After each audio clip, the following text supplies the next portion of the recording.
Maghahain umano ang kampo ni Senator Bato de la Rosa ng motion for reconsideration sa Korte Suprema. Ito'y matapos na ibasura ng kataas-taasang hukuman ng hirit nila na dapat obligahin si Ombudsman Jesus Crispin Boying Remulla na ipakita at isumiti umano ang hawak nito na kopya ng warrant of arrest mula sa International Criminal Court laban sa senador. Ayon sa abogado ng mambabatas na si Attorney Israelito Torion na bilang abogado at opisyal ng korte ay dapat na ipaliwanag ni Remulla kung bakit ito ay may kopya ng umano'y warrant mula sa International Criminal Court. Ilan sa mga kinikwestiyon na dapat sagutin umano ni Remulla ay kung kaninong otoridad ito nakakuha ng kopya ng nasabing warrant.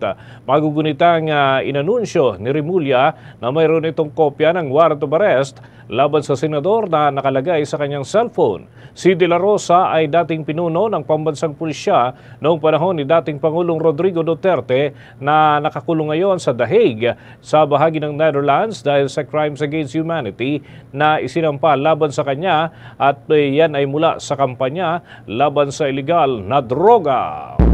For the most trusted source of news and information, visit our website at www.bomboradio.com. Follow us on Bombo Radio mobile app, Facebook, YouTube, TikTok, and X, formerly Twitter. Like, share, and stay connected. Anytime, anywhere.